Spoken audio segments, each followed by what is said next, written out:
ವಿಘ್ನೇಶ್ವರ ವಾಗ್ದೇವಿ ಲಲಿತಾ ಪರಮೇಶ್ವರಿಯ ಪಾದಕ್ಕೆ ನಮಸ್ಕಾರವನ್ನ ಮಾಡ್ತಾ, ಗುರು ಹಿರಿಯರನ್ನ ಆರಾಧ್ಯ ದೇವರನ್ನ ಮನಸ್ಸಲ್ಲಿ ಸ್ಮರಣೆಯನ್ನ ಮಾಡ್ತಾ ಇವತ್ತಿನ ತರಗತಿಯನ್ನ ಪ್ರಾರಂಭವನ್ನ ಮಾಡೋಣ. ಹಿಂದಿನ ತರಗತಿಯಲ್ಲಿ ಅಮ್ಮನವರ ವರ್ಣನಾತೀತ ಮಾಡ್ಕೊಂಡು ಬರ್ತಾ ಇದ್ದೇವೆ.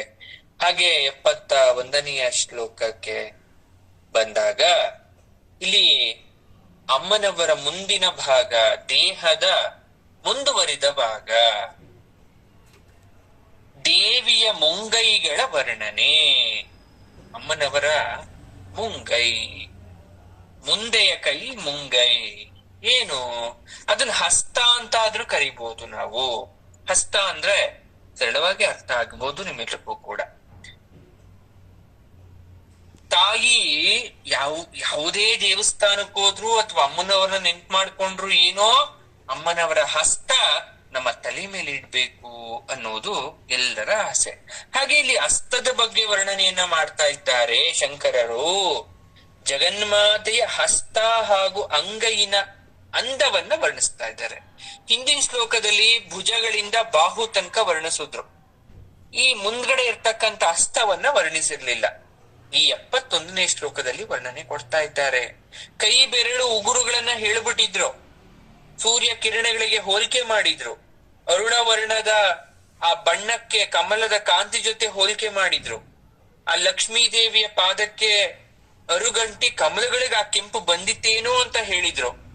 ಅದೇ ತರ ಹೆಣ್ಮಕ್ಳು ಕೈಗೆ ಗೋರಂಟಿ ಹಾಕೋದು, ಉಗುರಿಗೆ ಬಣ್ಣ ಹಾಕ್ತಕ್ಕಂತ ಅಂದವನ್ನ ಹೆಚ್ಚಿಸ್ಲಿಕ್ಕೆ ಅನ್ನೋದು ನೋಡಿದ್ವಿ ಅಲ್ವಾ. ಇದೆಲ್ಲವನ್ನ ನಾವು ಇಂದಿನ ತರಗತಿಯಲ್ಲಿ ವಿಶೇಷವಾಗಿ ನಾವು ನೋಡಾದ್ಮೇಲೆ ಈಗ ಅಮ್ಮನವರ ಸ್ಥಳವನ್ನು ನಿಮ್ಗೆಲ್ಲ ಹೇಳ್ಕೊಟ್ಟಿದ್ದೆ. ಕುಂಭಸ್ಥಳ ಅನ್ನೋದು ಕೂಡ ನಾನು ಹೇಳಿದ್ದೆ. ಹಾಗೆ ಈ 2 ಶ್ಲೋಕಗಳನ್ನ ನಾವು ತಿಳ್ಕೊಂಡಾದ್ಮೇಲೆ ಮುಂದಿನ ಶ್ಲೋಕದಲ್ಲಿ ನಾವು ದೇವಿಯ ಸ್ತನದ ವರ್ಣನೆಯನ್ನ ತಿಳ್ಕೊಬೇಕಾಗ್ತದೆ. 73ನೇ ಶ್ಲೋಕದಲ್ಲಿ ಅರ್ಥ ಆಯ್ತಾ? ಅಮ್ಮನವರ ಸ್ತನ ವರ್ಣನೆ. ಹೆಣ್ಮಕ್ಳಿಗೆ ಪ್ರತಿಯೊಂದು ಅಂಗಾಂಗ, ಗಂಡ್ಮಕ್ಳಿಗೆ ಪ್ರತಿಯೊಂದು ಅಂಗಾಂಗ, ಹೇಗೆ ಇದೆಲ್ಲ ಚಿತ್ರಿಸ್ತಾ ಅಂತ ನಾವು ಬಂದಾಗ ನಾವೆಲ್ಲ ಆಸ್ತಿಕರಾದ್ರೆ ಭಗವಂತನ ಒಂದು ಸೃಷ್ಟಿ ಅಂತ ಕರೀತೇವೆ. ಹಾಗೆ ಇಲ್ಲಿ ನಾವು ಬೇರೆಯವ್ರಿಗೆ ಹೇಳೋದಕ್ಕಿಂತ ಮೊದಲು ದೇವರಲ್ಲಿ ನಾವು ಎಲ್ಲವನ್ನ ಕಾಣ್ಬೇಕಂತೆ, ಎಲ್ಲವನ್ನ ಕಾಣ್ಬೇಕಂತೆ. ಹಾಗೆ ಈ ಶ್ಲೋಕದಲ್ಲಿ ವಕ್ಷೋಜ ಸೌಂದರ್ಯವನ್ನ ಹೇಳ್ತಾ ಇದ್ದಾರೆ. ವಕ್ಷೋಜ ಸೌಂದರ್ಯ ಅಂದ್ರೆ ಮತ್ತಿನ್ನೇನು ಅಲ್ಲ, ದೇವಿಯ ಸ್ತನವರ್ಣನೆ. ಸ್ತನವರ್ಣನೆ, ಸ್ತನ ಯುಗ್ಮ ಹೇಳಿದ್ದೆ. ಸ್ತನಯುಗ್ಮ ಹೇಗೆ ಸ್ಕಂದ ಮತ್ತೆ ವಿಘ್ನೇಶ್ವರರನ್ನ ನೆನಪಿಸ್ಕೊಂಡು ತಾಯಿ ಹೀಗೆ ಇರ್ಬೇಕು ಅಂತ ಅನ್ಕೊಂತಾರೆ ಅನ್ನೋದು ಕೂಡ ವಿಚಾರವನ್ನ ನಿಮ್ಗೆ ಹೇಳಿದ್ದೆ. ಅರ್ಥ ಆಯ್ತಾ? ಸರಳವಾಗಿ ಅರ್ಥ ಮಾಡ್ಕೊಳ್ಳಿ. ಹಿಮವಂತನ ವಂಶದಲ್ಲಿ ಜನನ ಪಡೆದಂತಹ ಪಾರ್ವತಿ ದೇವಿ ಅವನ ವಂಶಕ್ಕೆ, ಧ್ವಜಕ್ಕೆ ಪತಾಕಿ ಅಂತ ಆದ್ಲು. ಆ ಜಗನ್ಮಾತೆಯನ್ನ ಪಾರ್ವತಿ ಅಂತ ಕರೆದ್ವಿ. ಆಕೆಯ ಸ್ತನಗಳು ಅಮೃತ ರಸದಿಂದ ತುಂಬಿದ ಬಿಂದಿಗೆಗಳ ತರ ಕಾಣಿಸುತ್ತೆ. ಅದನ್ನ ಕುಂಭ ಅಂತ ಕರಿತೀವಿ. ಬಿಂದಿಗೆ ಅಥವಾ ಮಡಿಕೆ ತರ ಕಾಣಿಸುತ್ತೆ. ಅದನ್ನ ವಕ್ಷೋಜ ಕುಂಭ ಅಂತ ಕರೆಯೋದು. ಬಂಗಾರದ ಬಿಂದಿಗೆ, ಮಾಣಿಕ್ಯಗಳಿಂದ ಮಾಡಿದಂತಹ ಬಂಗಾರದ ಬಿಂದಿಗೆ ತರ ಇದೆ ತಾಯಿ ಸ್ತನ.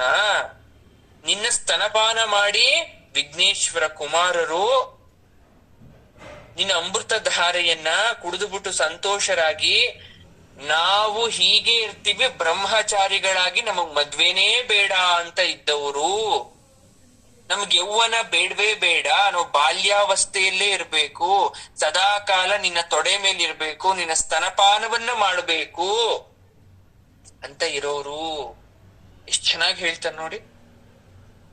ಇವಂತೌತೌ ಯಸ್ಮಾದ ವಿದಿತ ವಧೂ ಸಂಗ ರಸಿಕೌ ಕುಮಾರವದ್ಯಾಪಿ. ಕುಮಾರವದ್ಯಾಪಿ ಅಂದ್ರೆ ಯಾರು? ಕುಮಾರಸ್ವಾಮಿಗಳು, ಕಾರ್ತಿಕೇಯ, ದ್ವಿರಾದ, ವದನ, ಕ್ರೌಂಚದಲ್ಲ. ನಾವ್ ಯಾವಾಗ್ಲೂ ಹೀಗೆ ಇರ್ತೀವಿ ಬಾಲರಾಗಿ, ನಮಗ್ ಬೇಡವೇ ಬೇಡ. ಯಾಕಂದ್ರೆ ಇಂಥ ತಾಯಿಯ ಸ್ತನವನ್ನ ನಾವು ಕುಡಿಯೋದಿದ್ಯಲ್ಲ, ಆಹಾ, ಅದು ಅಮೃತಕ್ಕೆ ಸಮಾನನ. ಅದಕ್ಕೆ ನೋಡಿ, ಈಗ್ಲೂ ಕುಮಾರಸ್ವಾಮಿ ಅಂತಾನೆ ಹೆಸರು ಕಾರ್ತಿಕೇಯರಿಗೆ. ಗಣಪತಿ ಬ್ರಹ್ಮಚಾರಿ ಆಗಿದ್ದಾರೆ. ಯಾರು ತಾಯಿಯ ಸ್ತನಪಾನವನ್ನ ಮಾಡ್ತಾರೋ ಅವ್ರಿಗೆ ಯಾವತ್ತೂ ಮುಪ್ಪೇ ಇಲ್ಲ. ಇವತ್ತು ಮುರುಗನನ್ನ ಪ್ರಾರ್ಥನೆ ಮಾಡ್ಬೇಕಾದ್ರೆ ತಮಿಳ್ನಾಡಿನ ಎಲ್ಲ ಮುರುಗನ ಭಕ್ತರು ಆತನನ್ನ ಬಾಲರೂಪಿಯಾಗೇ ನೋಡಕ್ ಇಷ್ಟಪಡ್ತಾರೆ. ಆತ ಬೆಳೆದು ದೊಡ್ಡವನಾಗಿದ್ದಾನೆ ಅನ್ನೋದಿಲ್ಲ, ಆ ಮುರುಗ ಬಾಲರೂಪಿಯಲ್ಲೇ ನಮ್ಮನ್ನ ಕಾಪಾಡ್ತಾನೆ, ಹೀಗೆ ನಮ್ಮನ್ನ ಆಶೀರ್ವದಿಸ್ತಾನೆ ಅನ್ನೋ ಭಾವನೆ.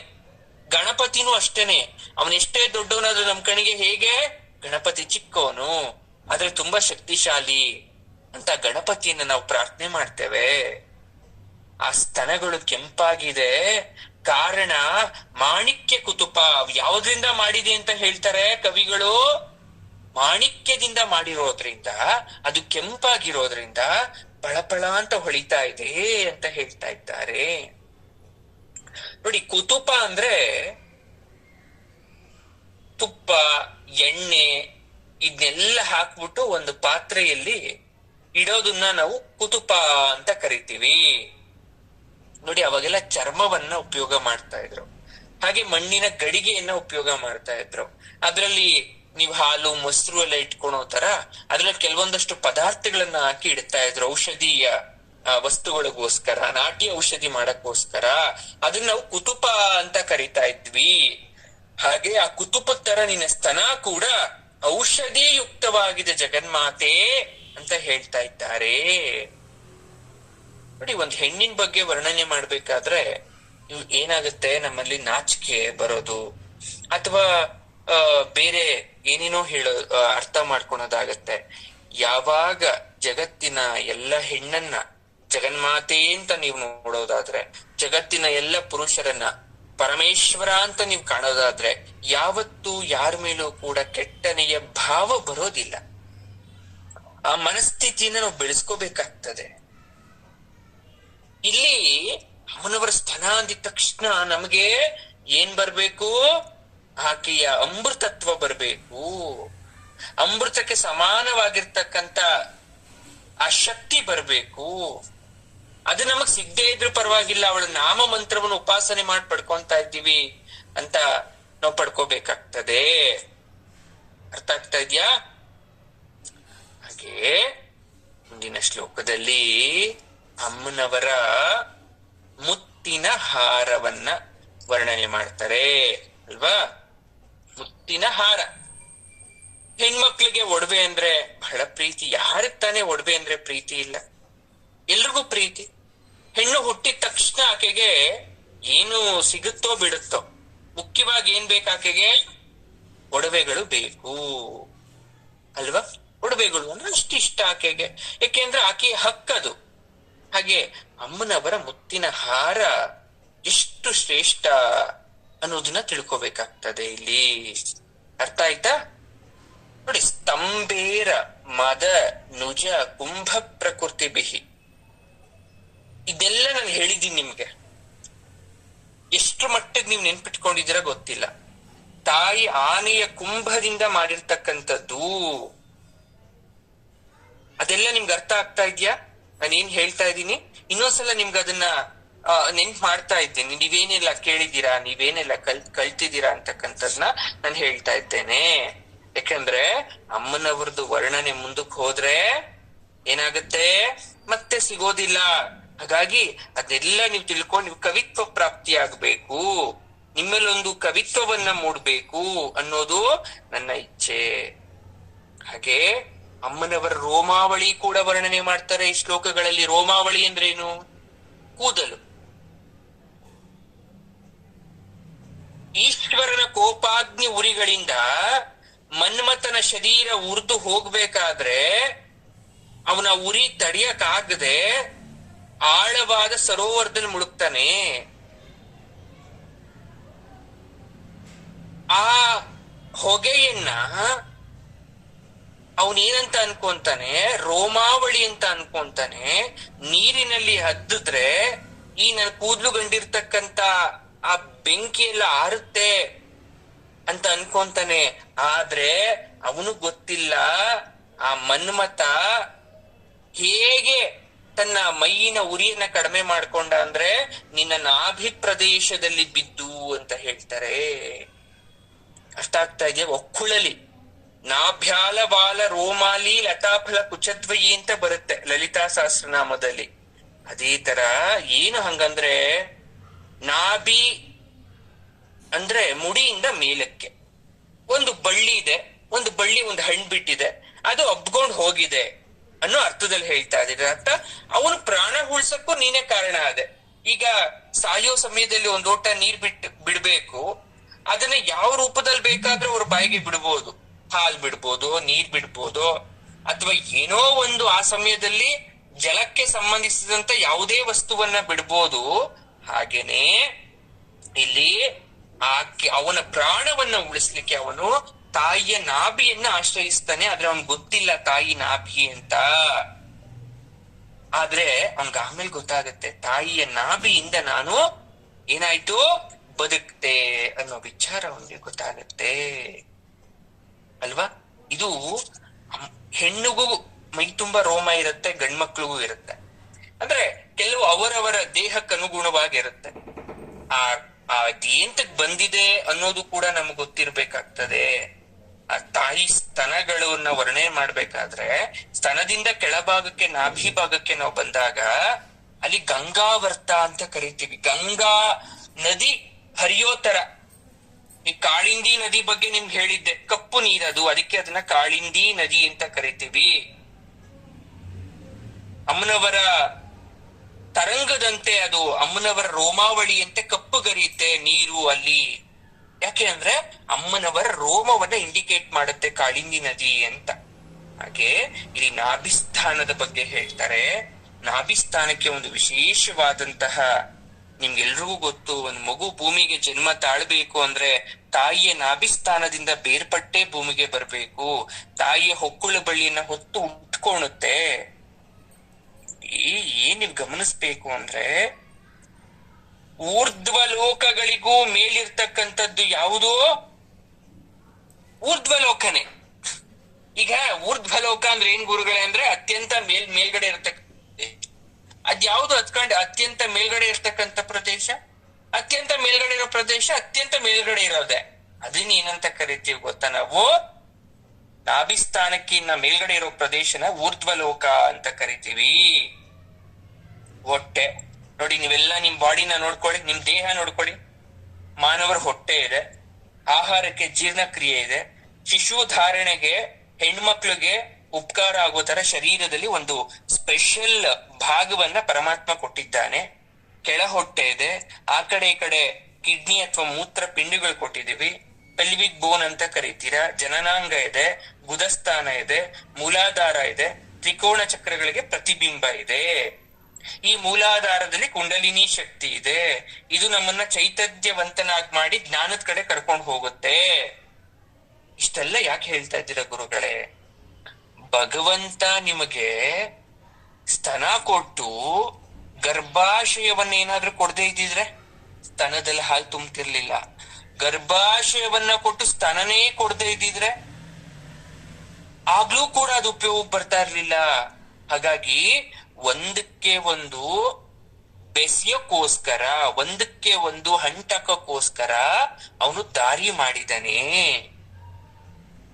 ಆ ದಾರಿ ಮಾಡ್ಬೇಕಾದ್ರೆ ಆ ಗಂಗೆಯಲ್ಲಿ ಯಾವ ತರ ಸುಳಿಯಾಗಿ ವರ್ತುಲಾಕಾರವಾಗಿ ನೀರ್ ಸುತ್ತುತ್ತೋ ಹಾಗೆ ದೇಹದಲ್ಲಿ ಕೂದಲುಗಳು ಉದ್ಭವ ಆಗ್ತವೆ. ಮಾನವನ ದೇಹದಲ್ಲಿ ಕೆಲವೊಂದು ಭಾಗಗಳಲ್ಲಿ ಆ ಕೂದಲು ಹೊರಭಾಗಕ್ಕೆ ಬರುತ್ತೆ. ಆ ಕೂದಲು ಹೊರಭಾಗ ಬಂದಿರ್ತಕ್ಕಂಥ ಪ್ರದೇಶ ಜಲ ಹರಿಯುವ ಪ್ರದೇಶ, ನೀರು ಫ್ಲೋ ಆಗೋದು, ರಕ್ತ ಕೂಡ ಸಂಚಾರ ಆಗ್ಬೋದು, ಬರೀ ನೀರೇ ಹರಿಬೇಕು ಅಂತೇನಿಲ್ಲ. ಹಾಗಾಗಿ ನಾವು ಏನು ದೇಹದಲ್ಲಿ ಇದೆಯೋ ಅದ್ಯಾವುದೂ ಕೂಡ ವೇಸ್ಟ್ ಪಾರ್ಟಿಕಲ್ ಅಲ್ಲ. ದೇಹದಲ್ಲಿ ಏನೇ ಕೊಟ್ಟಿದ್ರು ಕೂಡ ಅದು ಕಾರಣಭೂತವಾಗಿ ಕೊಟ್ಟಿದ್ದಾರೆ ದೇವ್ರು. ಈಗ ಹೋಮ ಮಾಡ್ಬೇಕಾದ್ರೆ ಹೋಮಕ್ ನೀವು ತುಪ್ಪ ಏನೇನೋ ಹೋಮ ದ್ರವ್ಯಗಳನ್ನ ಹಾಕ್ತಿರಲ್ಲ, ಹಾಕ್ಬೇಕಾದ್ರೆ ಪ್ರತಿ ಸಾಲ ನಮ್ಮ ಗರ್ವವನ್ನ ಸೇರಿಸಿ ಅಗ್ನಿಗೆ ಆಹುತಿ ಕೊಡ್ಬೇಕಂತೆ. ಈ ಹೋಮ ಮಾಡಿ ಮುಗಿಯೋಷ್ಟರಲ್ಲಿ ನಾನು ಒಳಗಡೆ ಇರ್ತಕ್ಕಂಥ ಗರ್ವವನ್ನೆಲ್ಲ ಸುಟ್ಟಾಕ್ಬಿಡ್ತೀನಿ. ನನ್ನ ನಾಭಿಸ್ಥಾನದಿಂದ ಹಿಡಿದು ದೇಹದಲ್ಲಿ ಇರ್ತಕ್ಕಂಥ ನವಯೋನಿ ರಂಧ್ರಗಳಿರ್ತಕ್ಕಂಥ ಕಲ್ಮಶನೆಲ್ಲ ನಾನು ನಿವಾರಣೆ ಮಾಡಿಕೊಂಡು ಶುದ್ಧಿ ಆಗ್ತೇನೆ. ಗುರುಗಳೇ, ದೇಹ ಹಾಳಾಗೋದ್ರೆ ಏನಾಯ್ತು, ಮನಸ್ಸು ಶುದ್ಧಿ ಇರ್ಲಿ, ಆತ್ಮ ಶುದ್ಧಿ ಇರ್ಲಿ ಅಂತಾರೆ ಗುರುಗಳೇ. ಪರವಾಗಿಲ್ವಾ? ನೋಡಿ, ಆತ್ಮಶುದ್ಧಿ ಅದು ಯಾವತ್ತಿಗೂ ಇರ್ಬೇಕು, ಹುಟ್ಟಿನಿಂದ ಸಾಯೋ ತನಕ ಇರ್ಬೇಕು. ದೇಹ ಶುದ್ಧಿ ಯಾಕಿರ್ಬೇಕು ಅಂದ್ರೆ, ನಮ್ಮನ್ನ ನಾವು ಸಾಧನೆಡೆ ತಗೊಂಡು ಹೋಗ್ಬೇಕಾದ್ರೆ ನಮ್ಗೆ ಎಲ್ಲ ಅಂಗಾಂಗಗಳು ಕೂಡ ನಮ್ಗೆ ಏನ್ ಮಾಡ್ಬೇಕು, ಸಪೋರ್ಟ್ ಮಾಡ್ಬೇಕು, ಪ್ರೋತ್ಸಾಹವನ್ನ ನೀಡ್ಬೇಕು. ಯಾವತ್ತು ಅವನ ದೇಹದ ವಾಸನೆ ಅವನ ಮೂಗುಗ್ ಬರುತ್ತೆ, ಆಗ ಅವನಿಗೆ ಅಸಹ್ಯ ಹುಟ್ಟುತ್ತೆ. ಆ ಅಸಹ್ಯ ಭಾವನೆ ದೇಹ ಮತ್ತೆ ಆತ್ಮದ ಎರಡೂ ಮೇಲೂ ಹುಟ್ಟು ಬಿಡುತ್ತದು. ಯಾವಾಗ ದೇಹದ ಮೇಲೆ ಅಸಹ್ಯ ಹುಡ್ತು, ಆ ದೇಹ ಒತ್ಕೊಂಡು ಆತ್ಮದೊಳಗಡೆ ನೀವು ಧ್ಯಾನ ಮಾಡಕ್ಕಾಗಲ್ಲ ಅಥವಾ ದೇವರನ್ನ ಕಾಣಕ್ಕಾಗಲ್ಲ. ಹಾಗಾಗಿ ದೇಹ ಶುದ್ಧಿ ಕೂಡ ಇಂಪಾರ್ಟೆಂಟು, ಅಟ್ ಅ ಟೈಮ್ ಮನಃಶುದ್ಧಿ ಕೂಡ ಇಂಪಾರ್ಟೆಂಟು. ಅರ್ಥ ಆಗ್ತಾ ಇದೆ ನಿಮ್ಗೆ? ಎಲ್ಲ ಪ್ರತಿಯೊಂದು ನೀವು ಹಾಗೆ ಲಿಂಕ್ ಮಾಡ್ಕೊಂತ ಹೋದ್ರೆ ಅದ್ಭುತವಾಗಿರ್ತದೆ, ಅಮೋಘವಾಗಿದೆ. ವಿಚಾರವನ್ನ ಅರ್ಥ ಮಾಡ್ಕೋಬೇಕಾಗ್ತದೆ. ದೇವಿ ನಡುವನ್ನ ವರ್ಣನೆ ಮಾಡ್ತಾರೆ, ಕಟಿ ವೈಭವ ಅಂತ ಕರಿತೀವಿ. ಒಂದು ಹೆಣ್ಣಿನ ನಡುವನ್ನ ವರ್ಣಿಸ್ಬೇಕಾದ್ರೆ ಒಂದು ಹಂಸಕ್ಕೆ ನಾವು ವರ್ಣಿಸ್ತೀವಿ ಅಲ್ವಾ, ಹಂಸ ಬಳ್ಳಿ ಅಂತ ಕರಿತೀವಿ. ಈ ಶ್ಲೋಕದಲ್ಲಿ ಪ್ರವಾಹ ಬಂದು ಒಂದ್ ದಡದ ಮೇಲೆ ಒಂದ್ ಮರ ಇರುತ್ತೆ. ಆ ಮರ ಕುಸಿದು ಬಿದ್ದೋಗುತ್ತೆ. ಯಾಕೆ? ಮಣ್ಣಿನ ಹೊರತಾಗಿ ಮಣ್ಣಿನ ಮೇಲೆ ಒಂದ್ ಗಿಡ ಹುಟ್ಟಿದೆ, ಅದ್ ಮರ ಆಯ್ತು. ಆ ಮಣ್ಣನ್ನ ಪ್ರವಾಹ ತಗೊಂಡ್ ಹೋದ್ರೆ ಆ ಮರ ಯಾವ್ದ್ರ ಮೇಲೆ ನಿಂತಿರ್ಬೇಕು? ಅದೇ ತರನೇ ನಿನ್ನ ನಡು ಕೂಡ ವೃಕ್ಷದ ತರ ಬಾಗ್ಕೊಂಡ್ಬಿಟ್ಟಿದೆ. ಆ ಪ್ರವಾಹ ಆಗಿ ನೇರವಾಗಿ ನಿಲ್ಲದೆ ಆ ಮರ ಬಾಗ್ಕೊಂಡಿದೆ. ಹಾಗೆ ನಿನ್ನ ನಡು ಕೂಡ ತಲೋದರಿ ಅಂತ ಕರಿತೀವಿ. ಏನು ತಾಯಿಯನ್ನ ತಲೋದರಿ ಅಂತ ಕರೆದ್ರೆ, ಕೃಶವಾದ ಕಟಿಯುಳ್ಳವಳು, ತೆಳ್ಳಗೆಯ ನಡು, ಅದು ಬಹಳ ತೆಳಗಿದೆ. ಪರಮೇಶ್ವರಿ ವಿರಾಟ ಸ್ವರೂಪದಲ್ಲಿ ಇರ್ಬೇಕಾದ್ರೆ ಅವಳ ನಡು ಎಲ್ಲಿರುತ್ತೆ ಅಂದ್ರೆ ಅಧೋಲೋಕದಲ್ಲಿ ಇರುತ್ತಂತೆ. ಅತಳ ವಿತಳ ಅಂತ ಕರಿತೀರಲ್ವಾ, ಅತಳ ಲೋಕದಲ್ಲಿ ನಡು ಇರುತ್ತಂತೆ. ಆ ತಲೋದರಿ ಶಬ್ದಕ್ಕೆ ಅಕಾರ ಸೇರಿಸಿದ್ರೆ ಅತಲೋದರಿ ಕೂಡ ಆಗುತ್ತೆ. ಈ ಶ್ಲೋಕದಲ್ಲಿ ಒಂದು ತತ್ವ ಅಡಗಿದೆ. ಮನುಷ್ಯನಿಗೆ ಸೊಂಟ ಅನ್ನೋದು ಅವನ ದೇಹಕ್ಕೆ ಬಲ. ಸೊಂಟ ಇಲ್ಲದೆ ಯಾರು ನಿಂತ್ಕೊಂತೀರ ನೋಡೋಣ ಹೇಳಿ? ಯಾರು ನಿಲ್ಲಕ್ಕಾಗಲ್ಲ, ನಾವ್ಯಾರೂ ಕೂಡ ನಿಲ್ಲಕ್ಕಾಗಲ್ಲ. ಸೊಂಟದ ಬಲ ಇರ್ಲೇಬೇಕು ಮನುಷ್ಯನಿಗೆ.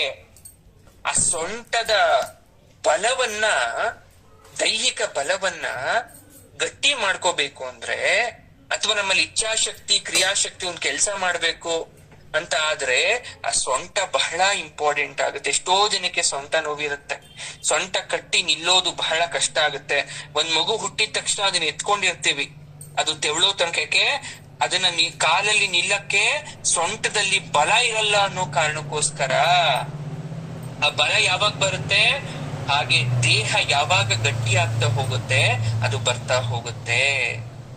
ಅಷ್ಟ ಸಾಮುದ್ರಿಕ ಶಾಸ್ತ್ರದ ಪ್ರಕಾರ ಪದ್ಮಿನಿ ಜಾತಿ ಹೆಣ್ಣಿನ ಲಕ್ಷಣ ಇದಾಗಿರುತ್ತೆ. ಅಂದ್ರೆ ಅವಳ ನಡು ಬಹಳ ಸಣ್ಣದಾಗಿರುತ್ತೆ.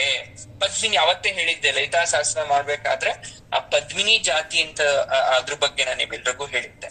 ಗುರುಗಳೇ, ನಾವು ಸೊಂಟಕ್ಕೆ ಒಡ್ಯಾಣವನ್ನ ಹಾಕ್ತಿವಲ್ಲ, ಡಾಬು ಅಂತ ಕರಿತೀವಿ, ಬಂಗಾರದ ಹಾಕ್ತಿವಿ, ಅಥವಾ ಯಾವತ್ ಸಿಗುತ್ತೋ ಆ ಒಡ್ಯಾಣವನ್ನ ಹಾಕ್ತಿವಿ ಅಂತ. ಅದಕ್ಕೆ ಕಾರಣ ಇದೆ. ಏನಾಗೋಯ್ತಂತೆ, ಹಿಂದೆ ಎಷ್ಟು ಬೇಕೋ ಅಷ್ಟು ಬೆಳೆದೆ ಹೆಣ್ಮಕ್ಳು ಸೊಂಟ ಹಳತೆ ಮೀರಿ ಬೆಳೆದು ಬಿಡುತ್ತಂತೆ. ಸೊಂಟ ಹೆರಿಗೆ ಆದ್ಮೇಲೆ ವಿಶೇಷವಾಗಿ ಅಥವಾ ವಯಸ್ಸಾದ ಮೇಲೆ ಅಳತೆ ಮೀರಿ ಬೆಳೀತಂತೆ. ಆಗ ಏನ್ ಮಾಡಿದ್ರಂತೆ ಅವರು, ಅವರ ಆರ್ಥಿಕವಾಗಿ ಬೆಳ್ಳಿದಾದ್ರೆ ಬೆಳ್ಳಿದು, ಚಿನ್ನದಾದ್ರೆ ಚಿನ್ನದು, ಹಿತ್ತಾಳೆದಾದ್ರೆ ಹಿತ್ತಾಳೆಯ ಒಡ್ಯಾಣವನ್ನ ಕಟ್ಟಕ್ ಶುರು ಮಾಡ್ಬಿಟ್ರಂತೆ. ಆ ಹೊಟ್ಟೆ ಮುಂದಕ್ಕಾಗಬಾರ್ದು, ಸೊಂಟ ನೋವು ಬರಬಾರ್ದು ಅನ್ನೋ ಕಾರಣಕ್ಕೆ ಈಗ ಏನಾಗಿದೆ, ಅದು ಅಲಂಕಾರಿಕ ವಸ್ತುವಾಗಿ ಮಾರ್ಪಟ್ಟಿದೆ. ಬೆನ್ನು ಬರಬಾರ್ದು ಅಂತ ಒಡ್ಯಾಣ ಕಟ್ಟೋದು. ಇವತ್ ನೀವು ಬೆಲ್ಟ್ ಹಾಕ್ತೀರಾ, ಹಿಂದೆ ಬೆಲ್ಟ್ ಇರ್ಲಿಲ್ಲ. ಬೆನ್ನು ನೋವಿಗೆ ಒಡ್ಯಾಣವನ್ನ ಎಳೆದು ಬಿಗಿಯಾಗಿ ಕಟ್ಟೋರು, ಬೆಳ್ಳಿಯ ಒಡ್ಯಾಣವನ್ನ ಮಾಡಿ ಇವತ್ತು ಗಂಡ್ಮಕ್ಳು ಏನು ಬೆಲ್ಟ್ ಹಾಕೊಂತೀವಿ ಸೇಮ್ ಅದೇ ತರ ಗಟ್ಟಿಯಾಗಿ ಎಳೆದು ಹೆಣ್ಮಕ್ಳು ಕಟ್ಟೋರು, ವಯಸ್ಸಾದವರು ಕಟ್ಟೋರು, ವಯಸ್ಸಾಗಿರೋರು ಕಟ್ಟೋರು. ಅದು ಅಲಂಕಾರಿಕವಾಗಿರ್ಲಿಲ್ಲ, ಅವರ ನೋವನ್ನ ಕಡಿಮೆ ಮಾಡಕ್ಕಿತ್ತು. ಇಂದಿಗೂ ಕೂಡ ಬಾಣಂತಿ ಸ್ತ್ರೀಯರಿಗೆ ಸೊಂಟಕ್ಕೆ ಏನ್ ಮಾಡ್ತೀವಿ, ಒಂದು ಬಟ್ಟೆಯನ್ನ ಕಟ್ತೀವಿ, ಸೊಂಟ ನೋವು ಬರಬಾರ್ದು ಅಂತ. ಯಾಕಂದ್ರೆ ಹೆರಿಗೆ ಆದ್ಮೇಲೆ ಬೆನ್ನೋವು ಬರುತ್ತೆ, ಮೈ ದಪ್ಪ ಆಗತ್ತೆ, ದೇಹವನ್ನ ಒತ್ತು ಓಡಾಡೋದು ಭಾರ ಆಗತ್ತೆ, ಹೆಂಗಸಿನ ಸೊಂಟ ಗಾಡಿ ಚಕ್ರದಂತ ಆಗತ್ತೆ. ಇದೆಲ್ಲವೂ ಕೂಡ ಹಾಗೆ ಉಳಿಬಾರ್ದು ದೇಹದಲ್ಲಿ ಅಂತ ಬಟ್ಟೆ ಕಟ್ಟೋ ಪದ್ಧತಿಯನ್ನ ಹಳೆ ಕಾಲದಲ್ಲಿ ಮಾಡ್ತಾ ಇದ್ರು. ಬಟ್ ಇವಾಗ ನಾವ್ ಹೇಳ್ತೀವಿ ಅದೆಲ್ಲ ಮಾಡಬಾರ್ದು ಅಂತ ಡಾಕ್ಟರ್ಸ್ ಕೂಡ ಹೇಳ್ತಾರೆ. ಆದ್ರೆ ಲಕ್ಷಾಂತರ ಜನ ಹೆಣ್ಮಕ್ಳು ಮಾಡಿದ್ದಾರೆ, ಅವ್ರಿಗೇನೋ ಕಾರಣ ಇದ್ದು ಮಾಡಿದಾರೆ, ಎಲ್ರು ಚೆನ್ನಾಗಿದ್ರು. ಇವತ್ ಮಾಡದೇ ಇದ್ರು ಪರವಾಗಿಲ್ಲ, ಆದ್ರೆ ಅದ್ ಯಾಕೆ ಆತರ ಮಾಡ್ತಾ ಇದ್ರು ಅನ್ನೋದನ್ನ ತಿಳ್ಕೊಳ್ಳಿ ನೀವು. ಸೊಂಟ ದೊಡ್ಡದಾಗಬಾರ್ದು ಅನ್ನೋ ಕಾರಣಕ್ಕೋಸ್ಕರ ಈ ಕಲಿಯುಗದಲ್ಲಿ ತುಂಬಾ ಸಮಸ್ಯೆ. ಸೊಂಟವನ್ನ ಆಚಾರ್ಯರು ವರ್ಣನೆ ಮಾಡ್ಬೇಕಾದ್ರೆ, ಕೋಟಿ ಕೋಟಿ ಮಕ್ಕಳಿಗೆ ತಾಯಿಯಾದಂತಹ ಆಕೆ ಜಗನ್ಮಾತೆ ಸ್ತನ ಭಾರ ಆಗೋಯ್ತು, ತಾಯಿಯ ಎದೆ ಭಾರ ಆಗೋಯ್ತು. ಯಾವಾಗ ಸ್ತನ ಭಾರ ಆಗೋಯ್ತು, ತುಂಬಾ ದಪ್ಪ ಆಗೋಗುತ್ತೆ, ಎಲ್ಲ ಮಕ್ಳಿಗೂ ಆಹಾರವನ್ನ ಕೊಡ್ಬೇಕು, ಅಮೃತವನ್ನ ಕೊಡ್ಬೇಕು, ಕ್ಷೀರಸಾಗರ ಅವಳ ಸ್ತನದಲ್ಲಿರೋದ್ರಿಂದ ಸೊಂಟ ಮುಂದಕ್ಕೆ ಬಾಗ್ಬಿಡ್ತು. ಈ ಭಾರ ಆಯ್ತು, ಭಾರ ಆದಾಗ ಮುಂದಕ್ಕೆ ಬಾಗತ್ತೆ, ಈ ಸೊಂಟ ಮುಂದಕ್ಕೆ ಬಾಗ್ತು. ಬೆನ್ನು ಯಾವಾಗ್ಲೂ ನೇರವಾಗಿರ್ಬೇಕು, ಬೆನ್ನಿನ ಹುರಿ ಅಂತ ಕರಿತೀವಿ, ಬೆನ್ನು ಮೂಳೆ ಅಂತ ಕರಿತೀವಿ, ಅದು ನೇರವಾಗಿರ್ಬೇಕು. ಅದು ಮುಂದಕ್ಕೆ ಬಾಗ್ದಾಗ ಏನಾಯ್ತು, ಸೊಂಟ ನೋವು ಶುರುವಾಗುತ್ತೆ. ಆಗ ಈ ತಾಯಿ ಸೊಂಟವನ್ನ ಬ್ರಹ್ಮ ನೋಡ್ತಾನೆ. ಆಕೆಯ ಸ್ತನಭಾರದಿಂದನೋ ಅಥವಾ ಆಕೆ ತನ್ನ ಕುತ್ತಿಗೆ ಮೇಲೆ ಧರಿಸಿರ್ತಕ್ಕಂಥ ಆಭರಣದ ಭಾರದಿಂದಲೋ ಅಮ್ಮನವರ ಸೊಂಟ ಮುಂದಕ್ಕೆ ಬಾಗಿದೆ. ಈ ರೀತಿ ಇದ್ರೆ ಬ್ರಹ್ಮಾಂಡ ಕೋಟಿ ಜನನಿಯ ಸೊಂಟ 7 ಲೋಕಗಳನ್ನ ಭಾರವನ್ನ ಸಮನಾಗಿ ವಹಿಸ್ಬೇಕು. ಈ ರೀತಿ ಆಗೋದ್ರೆ ಅಲ್ಲೋಲ ಕಲ್ಲೋಲ ಆಗುತ್ತೆ ಅಂತ ಭಾವಿಸಿ ಅವನೇನ್ ಮಾಡ್ತಾನೆ ಅಂದ್ರೆ ಸುಂದರವಾದ ಒಡ್ಯಾಣವನ್ನ ತಾಯಿಗೆ ಕೊಡ್ತಾನಮ್ಮ, ಕಟ್ಕೊ ನೀನು ಅಂತ. ಅದನ್ನ ಎಳೆದು ಕಟ್ಕೊಂಡಾಗ ತಾಯಿಯ ಆ ಬೆನ್ನು ನೇರವಾಗಿ ಕೂತ್ಕೊಂಡಂತೆ. ಇದರ್ಥ ಏನಾಯ್ತು, ಜಗನ್ಮಾತೆ ಪರವಶ ಹೊಂದಿ ಆಕೆಯ ಒಂದೇ ಒಂದು ಭಂಗಿ ಆ ಕಡೆ ಈ ಕಡೆ ಆದ್ರೂ ಕೂಡ ಸೃಷ್ಟಿ ಅಯೋಮಯ ಆಗತ್ತೆ ಅಂತ ಆ ಒಡ್ಯಾಣವನ್ನ ತನ್ನ ಸೊಂಟಕ್ಕೆ ಕಟ್ಕೊಂಡಿದ್ದಾರೆ ಹೊರತು ಆಕೆಯ ಅಂದವನ್ನ ಹೆಚ್ಚಿಸ್ಲಿಕ್ಕಲ್ಲ, ಆಕೆಯ ಅಂದವನ್ನ ಹೆಚ್ಚಿಸ್ಲಿಕ್ಕಲ್ಲ. ಅರ್ಥ ಆಗ್ತಾ ಇದೆ ನಿಮ್ಗೆ ಆ ಒಡ್ಯಾಣದ ವಿಶೇಷತೆ ಏನು ಅಂತ? ಹಾಗೆ ಮುಂದಿನ ಶ್ಲೋಕದಲ್ಲಿ ಅಮ್ಮನವರ ವಲಿತ್ರಯವನ್ನ ವರ್ಣನೆ ಮಾಡ್ತಾರೆ. ಏನ್ ಗುರುಗಳೇ ವಲಿತ್ರಯ? ಅದನ್ನ ನಾರ್ಮಲ್ ಭಾಷೆಯಲ್ಲಿ ಹೇಳ್ಬಿಟ್ರೆ ಅಪಾರ್ಥ ಮಾಡ್ಕೊಬಿಡ್ತಾರೆ ಜನ, ಅದಕ್ಕೆ ಅವ್ರು ವಲಿತ್ರಯ ಅಂತ ಕರೀತಾರೆ. ಸೊಂಟದ ಮಧ್ಯದಲ್ಲಿರುವ ಭಾಗ್ಯರೇಖೆ, ಗಂಟಲ ಹತ್ರ ಇರ್ತಕ್ಕಂಥ ಭಾಗ್ಯರೇಖೆ ಬಗ್ಗೆ ಗೊತ್ತಾಯ್ತಾ ನಿಮ್ಗೆ? ಅದೇ ತರ ಸೊಂಟದ ಮಧ್ಯದಲ್ಲಿ 3 ಭಾಗ್ಯರೇಖೆ ಇರುತ್ತೆ, 3 ಭಾಗ್ಯರೇಖೆಗಳಿರುತ್ತೆ. ಅದು ಕಾಣಿಸ್ತಾ ಇದೆಯಂತೆ. ಏನು ಭಾಗ್ಯರೇಖೆ ಅಂದ್ರೆ, ಭಗವತ್ಪಾದರು ಯಾಕೆ ಆ ಸೊಂಟದ 3 ಭಾಗ್ಯರೇಖೆಗಳನ್ನು ಹೇಳ್ತಾ ಇದ್ದಾರೆ? ಕತ್ನಲ್ಲಿ ನೋಡಿ, ಇವತ್ತು ಹೇಳ್ತೀನಿ, ಚೆನ್ನಾಗಿ ಅರ್ಥ ಮಾಡ್ಕೊಳ್ಳಿ. ಒಬ್ಬ ಮನುಷ್ಯನಿಗೆ ಎಲ್ಲೆಲ್ಲಿ ಭಾಗ್ಯರೇಖೆ ಇರುತ್ತೆ ಅಂದ್ರೆ, ಹಣೆಯಲ್ಲಿ ಇರುತ್ತೆ, ನೊಸಲಿ ಅಂತ ಕರಿತೀವಿ. ಅದನ್ನ ಏನಂತ ಕರಿತೀವಿ? ನೊಸಲಿ ಅಂತ ಕರಿತೀವಿ. ಹಣೆ ಹಸುಗಿರುತ್ತೆ.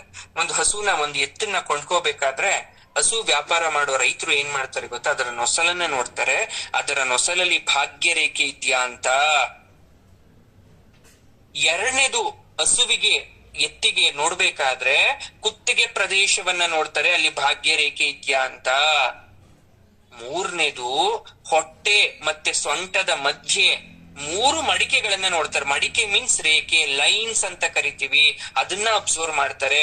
ಯಾವ ಹಸುವಿಗೆ, ಯಾವ ಎತ್ತಿಗೆ ಈ 3 ಭಾಗ್ಯ ರೇಖೆ ಇರುತ್ತೋ ಅದು ಉತ್ತಮ ಜಾತಿಯ ಹಸು ಅಂತ ಡಿಸೈಡ್ ಮಾಡಿ ಅದನ್ನ ಕೊಂಡ್ಕೊಂತಾರೆ. ಇದೇ ಸೇಮ್ ಕಾನ್ಸೆಪ್ಟ್ ಸಾಮುದ್ರಿಕ ಶಾಸ್ತ್ರದಲ್ಲಿ ಹೇಳ್ತಾರ ಅವರು. ಸ್ತ್ರೀ ಪುರುಷರು ಸೌಭಾಗ್ಯವಂತರ ದರಿದ್ರರಾಗ್ತಾರ ಅಂತ ನೀವೆಲ್ಲ ಗುರುಗಳೇ ನನ್ ಕೈ ನೋಡ್ಬಿಟ್ಟು ಜಾತಕ ಹೇಳಿ. ಅಷ್ಟ ಸಾಮುದ್ರಿಕ ಶಾಸ್ತ್ರ ಕೈ ನೋಡಿದ್ರು, ಅಮ್ಮ ನಿನ್ ಹೀಗೆ ಹೀಗೆ ಹೀಗೆ ಅಂತ ಹೇಳಿದ್ರು. ಕೈಯಲ್ಲಿ ರೇಖೆಗಳಿತ್ತು, ಅದಕ್ಕೆ ರೇಖೆನೇ ಇಲ್ಲ ಅಂದಿದ್ರೆ ಮುಖ ನೋಡ್ಬಿಟ್ರು, ಆ ಮುಖ ನೋಡಿ ನಿನ್ಗೀಗ ಆ ಕಷ್ಟ, ಈ ಕಷ್ಟ, ಈ ಕಷ್ಟ, ಈ ಕಷ್ಟ ಅಂದ್ರು. ಮುಖ ನೋಡಿದ ತಕ್ಷಣ ಎಲ್ಲ ಹೇಳ್ಬಿಟ್ರಂತೆ. ಸೊ ಹೀಗೆ 3 ರೀತಿಯ ರೇಖೆಗಳು ಮನುಷ್ಯನ್ಗಿರ್ಬೇಕು. ಇದನ್ನ ತಾಯಿಯಲ್ಲಿ ವರ್ಣನೆ ಮಾಡ್ತಾ ಇದ್ದಾರೆ. ತಾಯಿಯಲ್ಲಿ ವರ್ಣನೆ ಮಾಡ್ತಾರೆ ನೋಡಿ. ಭಾಗವತದಲ್ಲಿ ಪೂತನಿ ಅಂತಕ್ಕಂಥ ರಾಕ್ಷಸಿ ಬರ್ತಾಳೆ. ನಿಮ್ಗೂ ತುಂಬಾ ಚೆನ್ನಾಗ್ ಗೊತ್ತು ಯಾರು ಪೂತನಿ ಅಂತ. ಅಂದವಾದ ಬಾಣಂತಿಯಾಗಿ ಹಾಲ್ ತುಂಬಿದ ಸ್ತನಗಳಿಂದ ಕೃಷ್ಣನಿಗೆ ಹಾಲ್ ಕೊಡ್ಬೇಕು ಅಂತ ಬರ್ತಾಳೆ. ನಿಮ್ಗೆ ತುಂಬಾ ಚೆನ್ನಾಗ್ ಗೊತ್ತಿರ್ಲಿ, ಹಿಂದಿನ ಕಾಲದಲ್ಲಿ ಯಾವ ಹೆಣ್ಣಿಗೆ ಸ್ತನಭಾರವಾಗಿ ತನ್ನ ಮಗು ಕುಡಿದರೂ ಮತ್ತಷ್ಟು ಹಾಲಿದೆ ಅಂತ ಅನ್ನಿಸ್ತಿತ್ತೋ ಯಾವುದೇ ಜಾತಿಯ ಅಂದ್ರೆ ಯಾವುದೇ ಮಗುವಿಗೆ ಅವರು ಹಾಲನ್ನ ಕೊಡ್ತಾ ಇದ್ರಂತೆ. ಸ್ತನಭಾರ ಇಳಿಸ್ಕೊಳಕೋಸ್ಕರ ಆ ದಿನದಲ್ಲಿ ಆ ರೀತಿ ಮಾಡ್ತಾ ಇದ್ರು. ಹೀಗೆ ಈ ರಾಕ್ಷಸಿ ಕೃಷ್ಣನನ್ನ ಕೊಲ್ಲಕ್ಕೆ ನಾನು ಬಾಣಂತಿ ಹಾಲು ಉಣಿಸ್ಬೇಕು ಅಂತ ಬರ್ತಾಳೆ.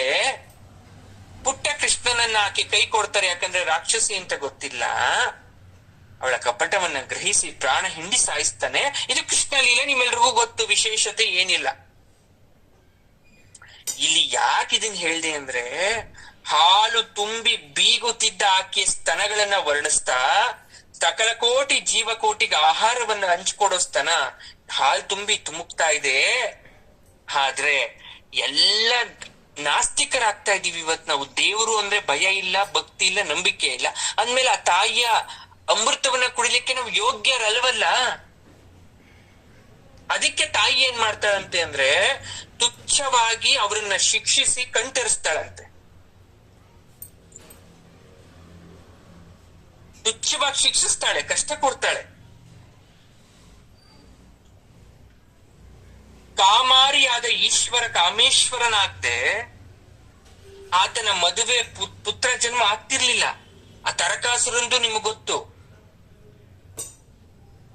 ಇನ್ನು ಅಮ್ಮನವರ ನೋಡಿ, ಸೊಂಟದಲ್ಲಿ ಹೊಟ್ಟೆಯ ಭಾಗದಲ್ಲಿರ್ತಕ್ಕಂಥ 3 ಭಾಗ್ಯ ರೇಖೆಗಳ ಬಗ್ಗೆ ತಿಳ್ಕೊಳ್ಳಿ. ಇದನ್ನ ನಾವು ಲವಲಿ ಅಂತ ಕರಿತೀವಿ. ಕೇಳಿಸ್ಕೊಂತಿದ್ದೀರಿ? ಏನಂತ ಕರಿತೀವಿ? ಲವಲಿ. ಏನು ಲವಲಿ ಅಂದ್ರೆ ಏಲಕ್ಕಿ ಗಿಡದ ಬಳ್ಳಿ, ಕಾರ್ಡಮನ್ ಇರುತ್ತೆ, ಒಂದು ಏಲಕ್ಕಿ ಇರುತ್ತೆ. ಏಲಕ್ಕಿ ಗೊತ್ತು ನಿಮ್ಗೆ, ಬುಡದಲ್ಲಿ ಬಿಡುತ್ತೆ ಅದು. ಆ ಏಲಕ್ಕಿ ಗಿಡದ ಬಳ್ಳಿಯನ್ನ ನಾವು ಲವಲಿ ಅಂತ ಕರಿತೀವಿ. ಲವಲಿ ಬಂದ ಅಂತ ಕರೆದ್ರು ಅಮ್ಮನವರ ಸೊಂಟದ ಮೇಲೆ ಇರ್ತಕ್ಕಂಥ ಭಾಗ್ಯ ರೇಖೆಯನ್ನ. ಯಾಕೆ ಗೊತ್ತಾ? ಇದನ್ನ ಲವಲಿ ಅಂತ ಕರೆಯಕ್ಕೂ ರೀಸನ್ ಇದೆ. ಏಲಕ್ಕಿಯನ್ನ ನಾವೆಲ್ಲ ಅದನ್ನ ಪರಿಮಳಕ್ಕೋಸ್ಕರ ಅಥವಾ ಅಡಿಗೆ ಮಾಡ್ಬೇಕಾದ್ರೆ, ಸಿಹಿ ತಿಂಡಿ ಮಾಡ್ಬೇಕಾದ್ರೆ ಬಳಸ್ತೀವಿ. ಹಿಂದೆ ಆಯುರ್ವೇದ ಶಾಸ್ತ್ರ ಯಾರಿಗೆಲ್ಲ ಗೊತ್ತಿತ್ತು ಅವ್ರ ಪ್ರತಿಯೊಂದು ಬಳ್ಳಿಗಳ ಬಗ್ಗೆ ಗೊತ್ತಿತ್ತು. ಗಿರಿಜನರಿಗೆ ಗೊತ್ತಿತ್ತು. ಅದನ್ನ ಹೇಗ್ ಬೇಕೋ ಅದ್ ಯೂಸ್ ಮಾಡ್ತಾ ಇದ್ರು. ಇಲ್ಲಿ ಅಮ್ಮನ್ಗುನು ಅದಕ್ಕೂ ವರ್ಣಿಸಕ್ ಏನ್ ಸಂಬಂಧ ಅದು ಗೊತ್ತಾಗ್ಬೇಕಲ್ಲ ನಮ್ಗೆ. ಏನ್ ಸಂಬಂಧ ಅಂದ್ರೆ, ಯಾವ ರೀತಿ ಏಲಕ್ಕಿ ಶುಭ್ರವಾಗಿ ತನ್ನ ಬಳ್ಳಿಯಿಂದ ಒಂದೊಂದೇ ಮುತ್ತಿನಂತೆ ಏಲಕ್ಕಿಯನ್ನ ಪೋಣಿಸಿ ಬಿಡೋ ತರ ಬಿಡುತ್ತೆ, ಅದೇ ತರ ಅಮ್ಮನವರ ಸೊಂಟದಲ್ಲಿರ್ತಕ್ಕಂಥ ಭಾಗ್ಯ ರೇಖೆ ಮುತ್ತಿನಂತೆ ಒಂದ್ರ ಪಕ್ಕ ಇದೆ. ಆದ್ರೆ ಇದು ಯಾರ ಕಣ್ಣಿಗೂ ಕಾಣಿಸೋಲ್ಲ, ಶಿವನ ಹೊರತು ಅಂತ ಹೇಳ್ತಾ ಇದ್ದಾರೆ.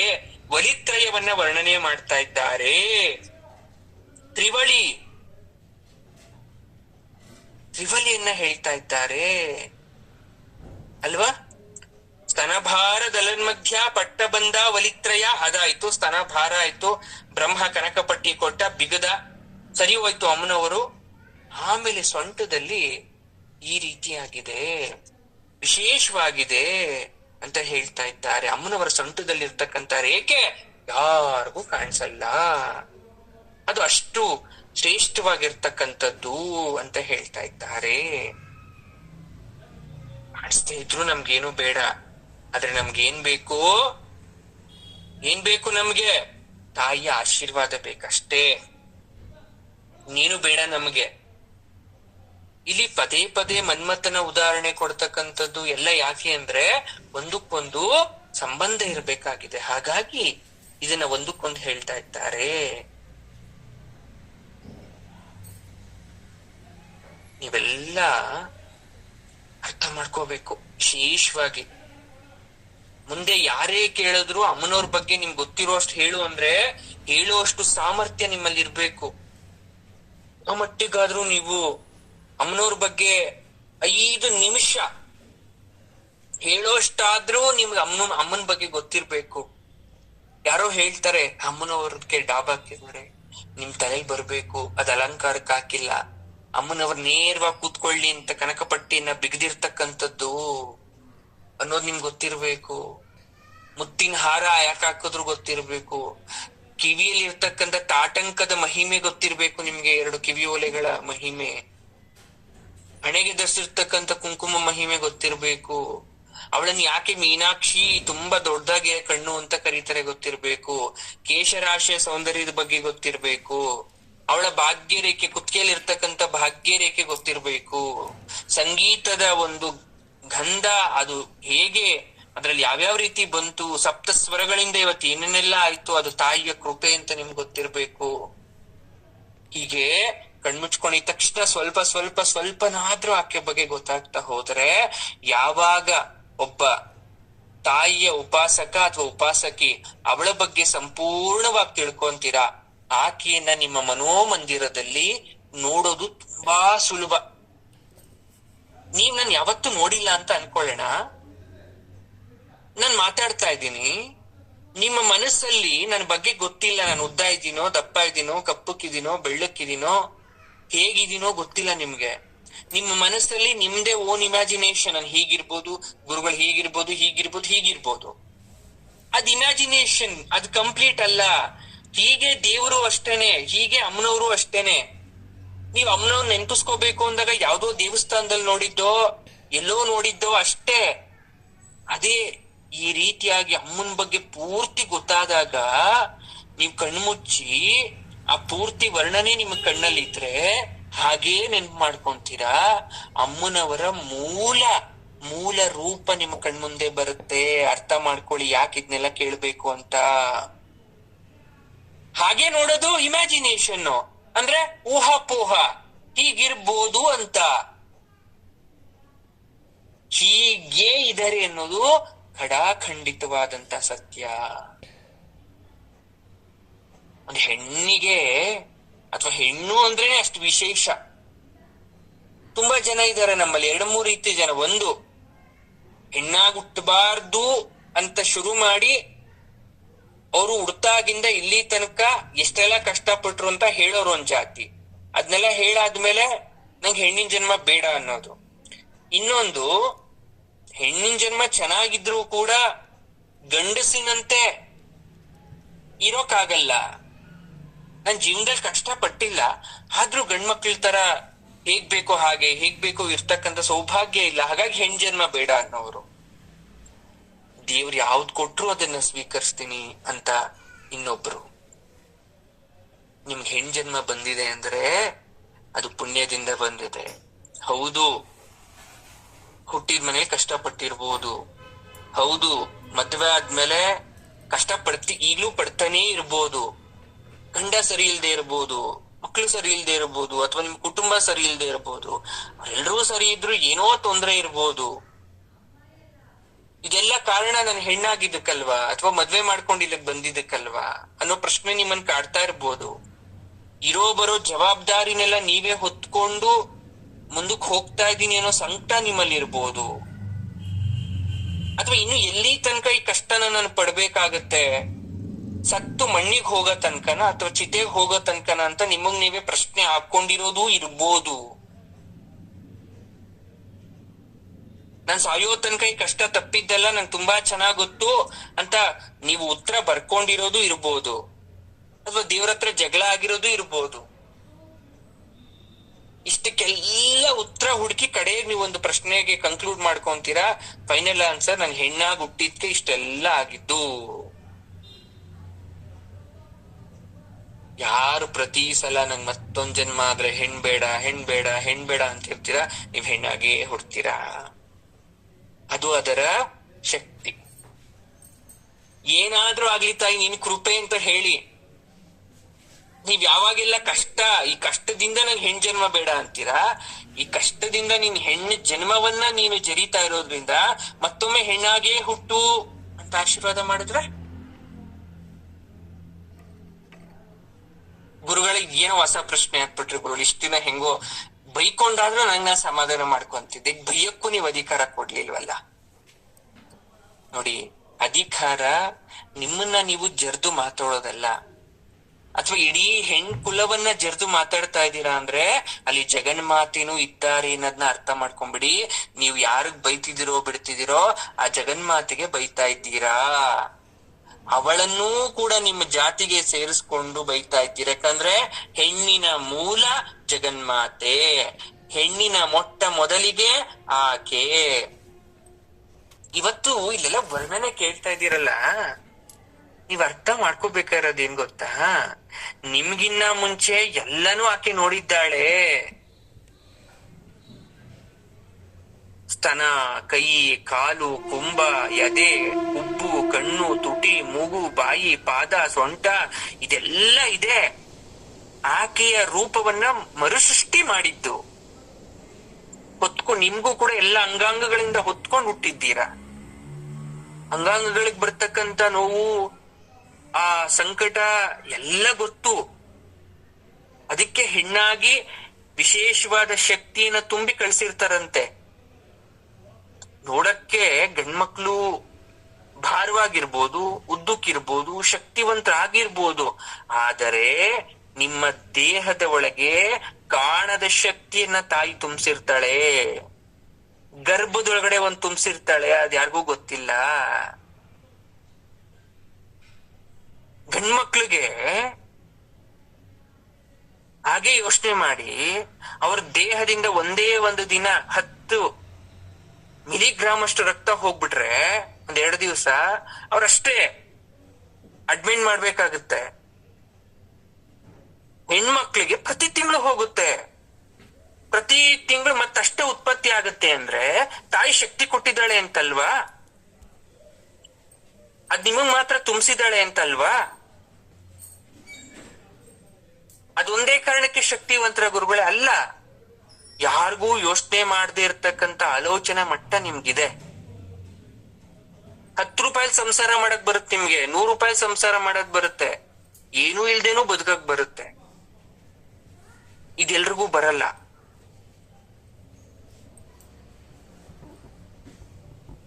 ಭಗವಂತನ ಆಶೀರ್ವಾದದಿಂದ ಇವತ್ ನೀವೆಲ್ಲ ಚೆನ್ನಾಗಿರ್ಬೋದು, 3 ಹೊತ್ತು ಊಟ ಮಾಡ್ತಾ ಇರ್ಬೋದು, ಬಟ್ಟೆ ಹಾಕೊಂತಿರ್ಬೋದು, ನಿಮ್ಮ ಮನೆ ಮಟ್ಟಿಗೆ ನೀವು ಚೆನ್ನಾಗಿರ್ಬೋದು. ಇವತ್ ನಿಮ್ ಮಕ್ಳಿಗೆ ಅವ್ರ ಮಕ್ಕಳಾಗಿ ಅವ್ರ ಜೀವನದಲ್ಲಿ ಅವ್ರು ಸುಖವಾಗಿರ್ಬೋದು.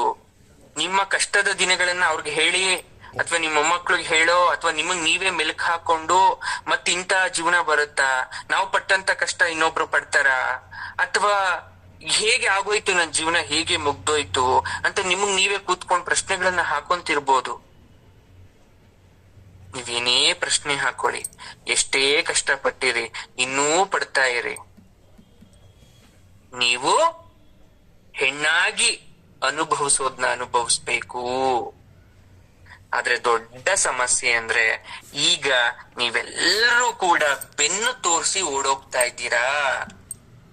ಮುಖವನ್ನ ತೋರಿಸಿ ಕಷ್ಟಕ್ಕೆ ಎದುರು ನಿಂತು ಅದನ್ನ ದಾಟಿದ್ರು ಸರಿ, ದಾಟ್ತಾ ಇದ್ರು ಸರಿ, ಬಗೆಹರಿಸಿದ್ರು ಸರಿ, ಬಗೆಹರಿಸ್ತಿದ್ರು ಸರಿ, ಏನಾಗಬಹುದು, ಸಾವಿಗಿಂತ ಮೇಲೆ ಏನಾಗಬಹುದು, ಇಷ್ಟೇ ಮನುಷ್ಯನ ದೇಹದಲ್ಲಿ ಉಸಿರಿರೋ ತನಕ ಏನ್ ಬೇಕಾದ್ರೂ ಆಗ್ಬೋದು. ಮನುಷ್ಯನ ದೇಹದಲ್ಲಿ ಉಸಿರು ನಿಂತ ಮೇಲೆ ಅದೇನು ಆಗಕ್ ಸಾಧ್ಯ ಇಲ್ಲ. ನಾನು ಏನು ಮಾಡ್ಕೊಳಲ್ಲ. ನೀನ್ ಇದ್ಯಾ, ನೀನ್ ಯಾವ ಶಿಕ್ಷೆ ಕೊಡ್ತೀಯ ಅದನ್ನ ನಾನ್ ಪಡ್ಕೊಂತೀನಿ, ನಾನ್ ಮುಂದಕ್ಕೆ ಹೋಗ್ತಾ ಇರ್ತೀನಿ ಅಂತ ಹೇಳೋರ್ ಸಂಖ್ಯೆ ಕಡಿಮೆ ಆಗ್ಬಿಟ್ಟಿದೆ. ನಂಗೆ ಕಷ್ಟ ಅದು ಇದು ಎಲ್ಲ ಸಾಕಾಗಿದೆ, ಜೀವನವೇ ಸಾಕು ಅನ್ನೋರ ಮಾತು ಹೆಚ್ಚಾಗಿದೆ. ಯಾಕೆ ದೇವರು ಬೇಗ ಒಲಿಯಲ್ಲ ಅಂದ್ರೆ, ನಮ್ಮ ಫ್ಲಕ್ಚುಯೇಷನ್ ಮೈಂಡ್ ಅಥವಾ ಸ್ಥಿತಿ, ಮನಸ್ಸಿನ ಹಾಗೂ ಮೆದುಳಿನ ಸ್ಥಿತಿ ಸಮಸ್ಥಿತಿಯಲ್ಲಿ ಇರಲ್ಲ ನಮ್ಗೆ. ಇವಾಗ ಕೈ ಮುಗ್ದು ಬಿಟ್ಟಿವಿ, ಸಾಯಂಕಾಲಕ್ಕೆ ಬೈಕೊಂಡ್ಬಿಡ್ತೀವಿ. ಇವಾಗ ವರ ಕೇಳ್ಕೊಂಡೆ, ಮತ್ ಆ ವರ ಸಾಯಂಕಾಲಕ್ಕೆ ಚೇಂಜ್ ಆಗ್ಬಿಟ್ಟಿರುತ್ತೆ, ನಂಗೆ ಈ ವರ ಬೇಡ. ಮತ್ ನಾಳೆಗೆ ಇನ್ನೊಂದ್ ವರ ಚೇಂಜ್ ಆಗ್ಬಿಟ್ಟಿರುತ್ತೆ. ದೇವ್ರು ನೋಡ್ ನಗ್ತಾನಂತೆ. ನಮಗೆ option A, option B, option C, option D ಅಂತ 4 ಆಪ್ಷನ್ ಕೊಟ್ಟಿದ್ದಾರೆ. ಭಕ್ತ ಅಯ್ಯಮ್ಮ ಪೂಜೆ ಮಾಡಿದ್ಲು, ಕುಬೇರ್ ಲಕ್ಷ್ಮಿ ಪೂಜೆನ, ನೀ ನಂಗ್ ಮನೆ ಕಟ್ಸ್ಕೊಡ್ತೀಯೋ, ನನ್ ಮಗಳಿಗೆ ಕೆಲ್ಸ ಕೊಡ್ತೀಯೋ, ಇಲ್ಲ ಹೊಸ ಕಾರೇ ತಗೊಂತೀವೋ, ಇಲ್ಲ ನಾನೊಂದ್ ಒಡವೆ ಮಾಡಿಸ್ಕೊಂತೀನೋ, ಯಾವ್ದಾದ್ರೂ ಒಂದ್ ಕೊಡು ಅಂತ ಆಪ್ಷನ್ ಕೊಟ್ಬಿಡ್ರಿ. ಯಾವ್ದ್ರ ಮೇಲೆ ಬಟನ್ ಮೇಲೆ ಕ್ಲಿಕ್ ಮಾಡ್ಬೇಕು? ಮಗ್ಳಗ್ ಕೆಲ್ಸ ಸಿಕ್ತೋ, ಮಗನ್ ಕೆಲ್ಸ ಸಿಕ್ತೋ, ಅಯ್ಯೋ ಮನೆ ತಗೊಂಡ್ಬಿಟ್ಟಿದ್ರೆ ಚೆನ್ನಾಗಿತ್ತು, ಮನೆ ಕೊಡ್ಲಿಲ್ಲ. ಹೋಗ್ಲಿ, ಮನೆ ತಗೊಂಡಾದ್ಮೇಲೆ ಮನೆ ಬಂದ್ರೆ ಏನ್ ಪ್ರಯೋಜನ? ಒಂದ್ ಒಡವೆ ಮಾಡ್ಸಾಕೊಂಡ್ಲಿಲ್ಲ. ಯಾಕಂದ್ರೆ ಯಾವ್ದ್ರಲ್ಲೂ ನಮ್ಗ್ ತೃಪ್ತಿ ಅನ್ನೋದಿಲ್ವಲ್ಲ, ಆತ್ಮತೃಪ್ತಿ ಅನ್ನೋದಿಲ್ವಲ್ಲ ನಮಗೆ. 4 ಆಪ್ಷನ್ ಕೊಟ್ಬಿಟ್ರೆ, ಎಲ್ಲಾ ಕೊಟ್ಬಿಟ್ರೆ ದೇವ್ರು ಒಂದೇ ಸಲ, ಮತ್ ಇನ್ನೇನಿದೆ ನಾವು ಕೇಳ್ಕೊಳೋದು? ಅಥವಾ ಇನ್ಯಾವುದಕ್ಕೋಸ್ಕರ ನಾವು ಜೀವನದಲ್ಲಿ ಬದುಕ್ಬೇಕು? ನೋಡಿ, ಜೀವನದಲ್ಲಿ ನೀವು ಬದುಕ್ಬೇಕು ಅಂದ್ರೆ ನಿಮ್ಮಲ್ಲಿ ಆಸೆ ಇರ್ಬೇಕಲ್ವಾ? ಏನಾದ್ರೂ ಒಂದ್ ಮಾಡೋ ಗುರಿ ಇರ್ಬೇಕಲ್ವಾ? ಅದಿಲ್ಲ ಅಂದ್ರೆ ಬದುಕಕ್ಕೆ ಆಗಲ್ಲ. ಒಂದ್ ಪ್ರಾಣಿ ಯಾಕೆ ಬದುಕತ್ತೆ? ತನ್ನ ಹಸಿವನ್ನ ನೀಗ್ಸ್ಕೊಳ್ಲಿಕ್ಕೆ ಬದುಕತ್ತೆ. ಇವತ್ತು ಊಟ ಮಾಡ್ದೆ, ಹೊಟ್ಟೆ ತುಂಬಿದೆ, ನಾಳೆನು ಒಳ್ಳೆ ಬೇಟೆ ಸಿಗ್ಲಪ್ಪ ನನಗೆ ಅಂತ ದೇವ್ರ ಹತ್ರ ಅದು ಪ್ರಾರ್ಥನೆ ಮಾಡ್ಬೋದು. ಮತ್ ನಾಳೆ ತಿಂದಾದ್ಮೇಲೆ ಮತ್ ನಾಡಿದಕ್ ಪ್ರಾರ್ಥನೆ ಮಾಡುತ್ತೆ. ಒಂದು ಪ್ರಾಣಿಯಾಗಿ ಹುಟ್ಟಿದೆ, ಅದು ಸಾವು ಬರೋ ತನಕ ಕೂಡ ಅದ್ರ ಕೆಲ್ಸ ಅಷ್ಟೇ, ತನ್ನ ಹೊಟ್ಟೆ ತುಂಬಿಸ್ಕೊಳೋದು, ಮುಂದಕ್ಕೆ ಹೋಗ್ತಾ ಇರೋದು. ಬಟ್ ಮನುಷ್ಯನ ಜೀವನ ಹಾಗಲ್ಲ. ಸಂಬಂಧ ಇದೆ, ನಮ್ದೇ ಆದಂತ ಜವಾಬ್ದಾರಿ ಇದೆ, ಸ್ಥಾನ ಮಾನ ಪ್ರತಿಷ್ಠೆ ಗೌರವ ಅಂತ ಹೆಸರು ಹೇಳ್ಕೊಂಡು ಬದುಕ್ತಾ ಇದ್ದೇವೆ. ಇದೆಲ್ಲ ಆಗ್ಬೇಕು ಅಂದ್ರೆ ಎಲ್ಲಾನು ಬೇಕಲ್ವಾ? ಆದ್ರೆ ಎಲ್ಲ ಒಂದೇ ಸಲ ಬೇಕಾಗಲ್ಲ. ಅಥವಾ ಅದು ಬೇಕು ಬಂದ್ಬಿಟ್ರು ಜೀವನ ಚೆನ್ನಾಗಿರಲ್ಲ.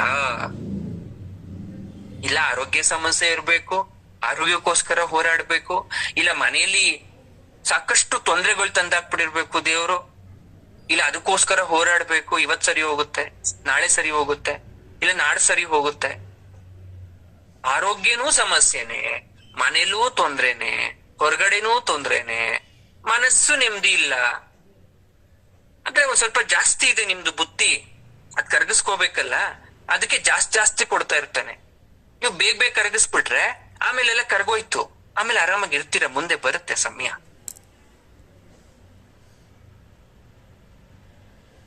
ತವ್ರ ಮನೆ ಮೇಲೆ ಭಾರಿ ಪ್ರೀತಿ ಹೆಣ್ಮಕ್ಳಿಗೆ. ಯಾಕೆ? ಹುಟ್ಟಿದ ಮನೆ. ಎಲ್ಲಾದ್ರೂ ನಾನು ನನ್ನಂತೆ ಇದ್ದೆ ಅಥವಾ ಒಂದ್ ಸ್ವಲ್ಪನಾರು ಏನೋ ಪರವಾಗಿಲ್ಲ ಅಂತಾದ್ರೆ ನನ್ ತವರ ಮನೆಯಲ್ಲಿ ಅಲ್ಲಿ ಯಾರೋ ಒಬ್ರು ನನ್ಗೋಸ್ಕರ ಇದ್ರು ಪ್ರೀತಿ ಮಾಡೋರು ಅಂತನೋ, ಅಥವಾ ಅವ್ರು ಯಾರೂ ಪ್ರೀತಿ ಮಾಡೋರಿಲ್ಲ ಅಂದ್ರು, ಅವ್ರಿಗೆ ಕೆಟ್ಟವರೇ ಆಗಿದ್ರು ಕೂಡ ತವರು ಅಂದಾಗ ಸ್ವಲ್ಪ ಪ್ರೀತಿ ಇರುತ್ತೆ. ಕೆಲವೊಬ್ರಿಗೆ ಇಲ್ದೇ ಇರ್ಬೋದು, ಹಣ ಆಸ್ತಿ ವಿಚಾರಕ್ಕೋ, ಇನ್ನೊಂದ್ ವಿಚಾರಕ್ಕೋ, ಸಂಬಂಧದ ವಿಚಾರಕ್ಕೋ ದೂರ ಆಗಿರ್ಬೋದು ಇವತ್ ನೀವು. ಆದ್ರೆ ಪರಿಪೂರ್ಣಳಾದಂತಹ ಹೆಣ್ಣು ಮಗಳಿಗೆ ತನ್ನ ತವರನ್ನ ಯಾವತ್ತೂ ಬಿಟ್ಕೊಡಲ್ಲ, ಯಾವತ್ತೂ ಬಿಟ್ಕೊಡಲ್ಲ. ಹಿಂದೆ ನಮ್ಮ ತತ್ವ ಪದಕಾರರು ಗ್ರಾಮೀಣ ಶೈಲಿಯಲ್ಲಿ ಎಷ್ಟು ಒಳ್ಳೊಳ್ಳೆ ತತ್ವ ಪದಗಳನ್ನ ಅವರು ಹೇಳಿದ್ರು. ಅದೆಲ್ಲ ಎಷ್ಟ್ರ ಮಟ್ಟಿಗೆ ಸತ್ಯ ಅಂದ್ರೆ ಅದನ್ನ ನೀವೆಲ್ಲ ಕೇಳಬೇಕು. ನಮ್ಮ ದುರಾದೃಷ್ಟ, ಟಿವಿ ಇದೆ, ಫೋನ್ ಇದೆ, ಬೇರೆ ಬೇರೆ ರೀತಿಯಾದಂತ ಹಾಡನ್ನ ಕೇಳ್ತೀವಿ. ಬದುಕಿಗೆ ಪೂರಕವಾಗಿರ್ತಕ್ಕಂತ ಒಂದು ಹಾಡನ್ನೂ ನಾವು ಕೇಳಲ್ಲ. ಒಂದು ಸಿಚುವೇಶನ್, ಏನೋ ಒಂದು ಕನ್ಸು ಬಿದ್ದು ಬಿಡುತ್ತೆ, ತವ್ರ ಮನೆಗ್ ಹೋಗ್ಬೇಕು. ತವ್ರ ಮನೆಗ್ ಹೋಗ್ಬೇಕು, ಹೋದ್ಲು, ಅಣ್ಣ ಏನೋ ಅಂದ್ಬಿಟ್ಟ, ಬಂದ್ಬಿಟ್ಲು ತಂಗಿ. ಇಷ್ಟೇ ಸಿಚುವೇಶನ್, ಪರಿಸ್ಥಿತಿ. ಇದನ್ನ ಹೇಗೆ ಹೇಳ್ತಾರೆ ನಮ್ಮ ಗ್ರಾಮೀಣ ಭಾಗದಲ್ಲಿ? ಮಲಗಿದ್ದ ಹೆಣ್ಣಿಗೆ ಸಪೂನ ಒಂದ್ ಬಿದ್ದೀತು. ಗ್ರಾಮೀಣ ಶೈಲಿ ಇದು. ಮಲಗಿದ್ದ ಹೆಣ್ಣಿಗೆ ಸಪುನ ಒಂದ್ ಬಿದ್ದಿತ್ತು ಅಂದ್ರೆ ಒಂದ್ ಕನ್ಸ್ ಬಿತ್ತು. ತವರಿನ ಜ್ಞಾನ ತಂದೀತು, ಒಳಗಿದ್ದ ಪತಿರಾಯ ಬೇಗನೆ ಕರೆದಾಳು. ಒಳಗಿದ್ದ ಪತಿರಾಯ ಬೇಗನೆ ಕರೆದಾಳು. ಅಣ್ಣನ ಮನೆಗೆ ಹೊರಡುವೆ ಎಂದಳು. ಅಣ್ಣನ ಮನೆಗೆ ಹೊರಡುವೆ ಅಂದಾಳು. ಹಚ್ಚಿಕೊಂಡು ಅಣ್ಣನ ಮನೆಗೋಗಿ, ಅಂದಾಳು ಹಚ್ಚಿಕೊಂಡು ಅಣ್ಣನ ಮನೆಗೋಗಿ, ಅಣ್ಣ ಅಣ್ಣ ಅಣ್ಣ ಎಂದು 3 ಬಾರಿ ಕರೆದಾಳು. ಅಲ್ಲೇ ನಿಲ್ಲಮ್ಮ ತಂಗಿ ನೆರಳಾಗೆ, ಅಲ್ಲೇ ನಿಲ್ಲಮ್ಮ ತಂಗಿ ನೆರಳಾಗೆ. ಒಳಗಿರುವ ಮಡದಿಯ ಕೇಳಿ ಬರುವೇನು, ಒಳಗಿರುವ ಮಡದಿಯ ಕೇಳಿ ಬರುವೇನು. ಪಾಪ ಮಲ್ಗಿದ್ಲು ಹೆಣ್ಮಗ್ಳು, ಕನ್ಸ್ ಬಿದ್ಬಿಡ್ತು. ಏನೋ ಅಣ್ಣನ್ ನೆನ್ಪಾಗೋಯ್ತು. ಅಪ್ಪ ಅಮ್ಮ ಅಂತೂ ಬದುಕಿಲ್ಲ, ಅಣ್ಣ ಅತ್ಕೆ ಇದಾರೆ, ಹೋಗಿ ತವ್ರ ಮನೆ ಹೇಗಿದ್ಯೋ ಅಂತ ನೋಡ್ಕೊಂಡ್ ಬರೋಣ ಅಂತ ಗಂಡನ್ ಕೇಳ್ಬಿಟ್ಟು ಹೊರಟ್ಲು. ಆಸೆಯಿಂದ ಹೋಗಿ ಅಣ್ಣ ಅಣ್ಣ ಅಣ್ಣ ಅಂತ ಕರೆದ್ಲು. ಬಂದ ಅಣ್ಣ ಮನೆ ಬಾಗ್ಲಿಗ್ ಬಂದ್ ತಂಗಿನ್ ನೋಡಿ, ಅಲ್ಲೇ ಒಂದ್ ನೆರಳಲ್ಲಿ ನಿಂತ್ಕೊಳಮ್ಮ, ಒಳಗಡೆ ನಿನ್ ಅತ್ಕೆ ಇದ್ದಾಳೆ, ಮಡದಿ ಇದ್ದಾಳೆ, ಅವಳು ಕೇಳ್ಬಿಟ್ಟು ಬಂದು ನೀನ್ ಒಳಗಡೆ ಕರ್ಕೊಂತೀನಿ ಅಂದ. ಒಳಗಾಲ ಮನೆಯೊಳಗೆ ಅಡುಗೆ ಮಾಡುವ ಮಡದಿ, ನಾದು ನೀ ಬಂದವಳೆ ಬೆಸಗಾಳೆ ನೀ, ನಾದು ನೀ ಬಂದವಳೆ ಬೆಸಗಾಳೆ. ಚಿಕ್ಕದನಿಯಲ್ಲಿ ಅವಳು, ಚಿಕ್ಕದನಿಯಲ್ಲಿ ಅವಳು ಬೆಸಲಿಲ್ಲ ಬೈದಾಳು ಅಂದಾಳು. ಅವಳು ತೊಲಗೆಂದು ಅಂದಾಳು. ನೋಡಪ್ಪ ನನ್ನ ರಾಯ, ನಿನ್ನ ತಂಗಿ ನನ್ನ ಮನೆಗೆ ಬಲಗಾಲ ಇಟ್ಟರೆ, ನಿನ್ನ ತಂಗಿ ನನ್ನ ಮನೆಗೆ ಬಲಗಾಲ ಇಟ್ಟರೆ, ಹಟ್ಟಿಯಾದನವು ಮಾಯಾವು, ಹಟ್ಟಿಯಾದನವು ಮಾಯಾವು. ಕೇಳು ಭತ್ತದ ರಾಶಿಯು ಗುಡಿಸೋತು, ಭತ್ತದ ರಾಶಿಯು ಗುಡಿಸೋತು ನನ್ನ ರಾಯ.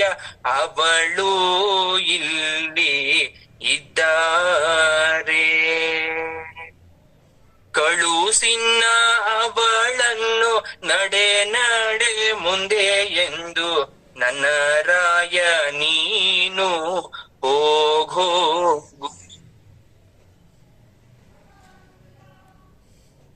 ಅಡ್ಗೆ ಮಾಡ್ತಿದ್ಲು ಒಳಗಡೆ, ನಿನ್ ನಾದ್ನಿ ಬಂದವಳೆ ಬೆಸ್ಗಾಳು ಅಂದ್ರೆ ಬಂದ್ ಒಳಗಡೆ ಕರ್ಕೋ. ನೋಡು ಅವಳು ಏನಾದ್ರೂ ಬಂದ್ಬಿಟ್ರೆ ನಮ್ಮ ಮನೆಗೆ, ಮನೇಲಿರೋ ಹಸು ಕರು ಎಲ್ಲ ಮಾಯಾಗೋಗುತ್ತೆ, ಭತ್ತದ ರಾಶಿನೇ ಗುಂಡಾಂತರ ಆಗತ್ತೆ, ಅವಳನ್ ಮನೆಗ್ ಸೇರ್ಸ್ಕೊಂಡ್ಬೇಡ, ಅವಳಗ್ ಮನೆ ಸೇರ್ಸ್ಕೊಂಡ್ರೆ ನಾನ್ ಇರಲ್ಲ ಅಂದ್ಬಿಟ್ಲು. ಬೇಜಾರಾಗೋಯ್ತು ಈ ಮಾತನ್ನ ಕೇಳಿಸ್ಕೊಂಡಂತ ತಂಗಿಗ್ ಬಾಗಿಲ್ ನಿಂತ್ಕೊಂಡವಳಿಗೆ. ಹೇಳ್ತಾಳೆ, ಕಟ್ಟಿದ ಬೂತೈತೆ ಕಟ್ಟೆಯ ನೀರ, ಕಟ್ಟಿದ ಬೂತೈತೆ ಕಟ್ಟೆಯ ನೀರ ನಿಟ್ಟೂರ ಸಂತೆ ಜೊತೆಯೈತೆ ನಿಟ್ಟೂರ ಸಂತೆ ಜೊತೆಯೈತೆ ಅಣ್ಣಯ್ಯ ನೀನಂದ ಮಾತೈತೆ ಮನದಾಗೆ ಕಟ್ಟಿದ ಬುತ್ತೈತೆ ಸಂತೆಯಲ್ಲಿ ಸಂತೆ ಅಂದ್ರೆ ಕಟ್ಟೆಗೆ ನೀರವೆ ಮನೇನ್ ಬರ್ಬೇಕಾದ್ರೆ ಏನೋ ಒಂದಿಷ್ಟು ಊಟ ತಂದಿದ್ದೆ ಅದನ್ನ ತಿನ್ಬಿಟ್ಟು ಆ ಕಟ್ಟೆ ಆಗೆಲ್ಲ ಹಳ್ಳಿ ಕಡೆ ಕಟ್ಟೆ ಇರ್ತಿತ್ತು ಅಲ್ಲಿ ನೀರ್ ಕುಡ್ದ್ಬಿಟ್ಟು ನಿಟ್ಟೂರ ಸಂತೆ ಜೊತೆ ಐತೆ ನಿಟ್ಟೂರ್ ಸಂತೆ ಜನ ಓಡಾಡ್ತಿರ್ತಾರೆ ಪರವಾಗಿಲ್ಲ ನನಗ್ ಭಯ ಏನಾಗಲ್ಲ ಹೋಗ್ತೀನಿ ಆದ್ರೆ ನೀನಂದ ಮಾತೈತೆ ಮನೆದೊಳಗೆ ಅಣ್ಣಯ್ಯ ನೀನ್ ಹೇಳಿರೋ ಮಾತು ನನ್ ಮನ್ಸಲ್ಲಿದೆ ಹೋಗ್ಬಿಟ್ಲು ಆಗಾಲೇ ಹೋದಲ್ಲೇ ಈಗಾಲೇ ಬಂದಲ್ಲೇ ಆಗಾಲೇ ಹೋದಲ್ಲೇ ಈಗಾಲೇ ಬಂದಲ್ಲೇ ಏನಂದರೆ ನಿನ್ನ ತವರೂರು ಗಂಡಂಗ್ ಅನುಮಾನ ಬಂದ್ಬಿಡ್ತು ತವ್ರ ಮನೆಗೆ ಅಂತ ಹೋದ್ರು ಯಾವ ಹೆಣ್ಮಕ್ಳು ತವ್ರ ಮನೆಗ್ ಹೋದ್ಮೇಲೆ ಬರಕ್ ಇಷ್ಟ ಪಡಲ್ಲ ಬೆಳಗ್ಗೆ ಹೋದಂತ ಮಡ್ದಿ ಸಾಯಂಕಾಲದ ಹೊತ್ತಿಗೆ ಬಂದ್ಬಿಟ್ಲಲ್ಲ ಯಾಕೆ ಏನಾಯ್ತು ಏನಂದ್ರು ನೀನ್ ತವ್ರ ಮನೆ ಅಂತ ಗಂಡ ಕೇಳ್ದ ತವ್ರ ಮನೆಯವರು 101 ತಪ್ಪು ಮಾಡಿದ್ರು ಕೂಡ ಗಂಡನ ಮೇಲೆ ಬಿಟ್ಕೊಡ್ಬಾರ್ದಂತೆ ಯಾವ ಹೆಣ್ಣು ಬಿಟ್ಕೊಡಲ್ಲ ಏನ್ ಹೇಳ್ತಾ ಇದ್ದಾಳೆ ಮುಂದ ಹುಲಿಯ ಕಂಡೆ ಹಿಂದ ಕರಡಿಯ ಕಂಡೆ ಮುಂದ ಹುಲಿಯ ಕಂಡೆ ಹಿಂದ ಕರಡಿಯ ಕಂಡೆ ಏಳೆಡೆ ಸ್ವರೂಪ ಎದರುಗಡೆ ಏಳೆಡೆ ಸ್ವರೂಪ ಎದರುಗಡೆ ರಾಯ ಹೇಳದೆ ಕೇಳದೆ ನಾ ಬಂದೆ ಎಷ್ಟ್ ಚೆನ್ನಾಗಿ ಹೇಳೋದು ನೋಡಿ ಹೋಗ್ತಾ ಇದ್ದಿತ್ತು ಅವ್ರ ಮನೆಗೆ ಮುಂದೆ ಹುಲಿ ಹಿಂದೆ ಕರಡಿ ಆ ಮಧ್ಯದಲ್ಲಿ ಏಳೆಡೆ ಸರ್ಪ ಬಂದ್ ನಿಂತ್ಕೊಂಡ್ಬಿಡ್ತು ನನ್ ಮುಂದೆ ಭಯ ಆಗೋಯ್ತು ಯಾರಿಗೂ ಹೇಳ್ದೆ ಕೇಳ್ದೆ ಮತ್ತೆ ಬಂದ್ಬಿಟ್ಟೆ ತಂಗ್ಯೋದ 3 ದಿನಕ್ಕೆ ಕಂದಾಗೆ ಸೋಳಿ ಜರ ತಂಗ್ಯೋದ 3 ದಿನಕ್ಕೆ ಕಂದಾಗೆ ಸುಳಿ ಜ್ವರ ಬೇಗನೆ ಪಂಡಿತರ ಬೆಸಗಾಣೋ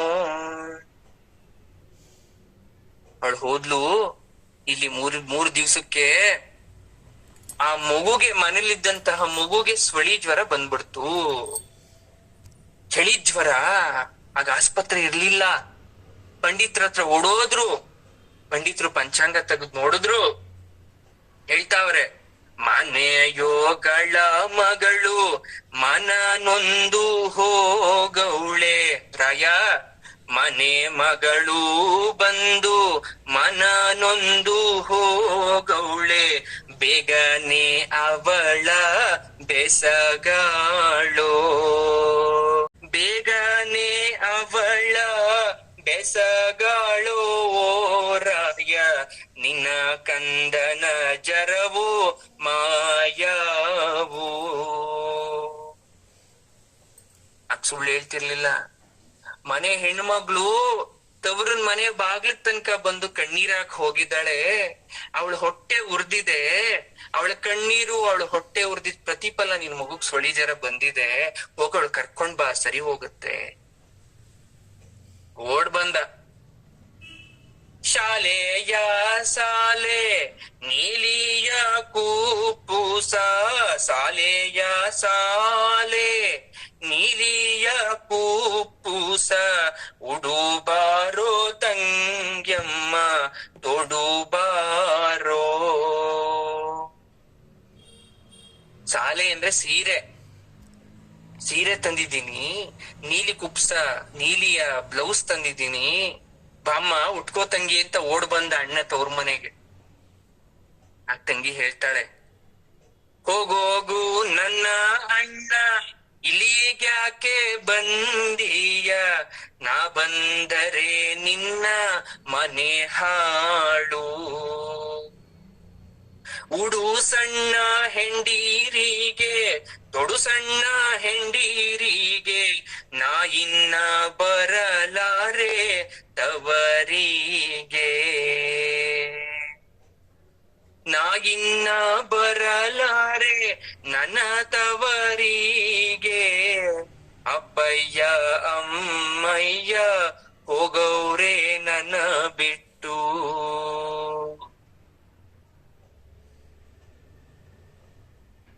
ಹೀಗೆ ಯಾವಾಗ ತವರಲ್ಲಿ ತಂದೆ ತಾಯಿಗಳ